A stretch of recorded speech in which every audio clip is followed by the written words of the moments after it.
sur place avec Madi Diawara. 120 minutes de jeu et la libération. Marseille se qualifie pour les huitièmes de finale de la Coupe de France, une semaine après avoir retrouvé le podium de la Ligue 1. Comme on dit, tout roule. Mais on le sait, à l'OM, rien n'est vraiment comme ailleurs. À Marseille, j'ai eu pour habitude de dire sous forme de boutade que la norme c'est l'agitation et que l'exception c'était le calme. La philosophie selon Pape Diouf, l'OM retrouve le sourire sur le terrain alors qu'en coulisses, le plus gros bouleversement du club depuis 10 ans se prépare. Jeudi, l'homme d'affaires canadien Jacques Cachecar fait déjà le tour du propriétaire. C'est un jour formidable pour moi, une formidable opportunité. Je remercie Monsieur Dreyfus de m'avoir permis de réaliser ce rêve. Un rêve à 115 millions d'euros.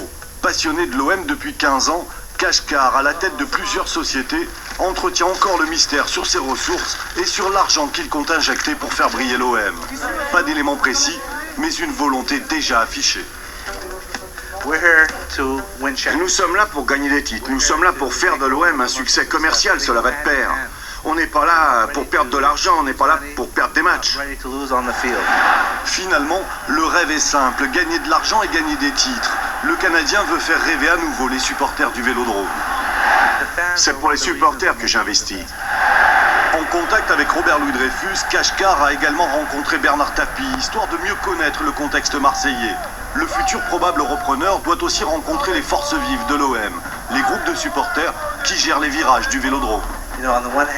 D'un côté, les supporters sont incroyables et ils apportent beaucoup d'énergie aux joueurs. Ils sont le 12e homme sur le terrain. De l'autre, nous comprenons la complexité des abonnements. On est impatient de rencontrer les groupes de supporters pour définir avec eux une formule gagnante pour le succès de ce club. Sourire constant aux lèvres, Cachecar aura finalement plus parlé de rêve que de réalité. Comme si l'environnement particulier lié à la ferveur que soulève l'OM n'était qu'un épiphénomène. Et cette semaine, le conseil le plus avisé est sans doute venu de la mairie de Marseille.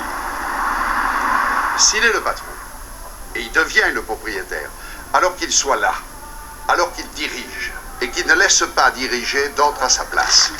10 années sans titre majeur, des procès, de l'argent évaporé, l'OM aura eu raison de la passion de Robert-Louis Dreyfus, comme beaucoup d'autres avant lui. L'OM peut rendre fou, Jacques Cachecar est prévenu. Laurent, les dates du prochain tour des huitièmes ? Aux abords du stade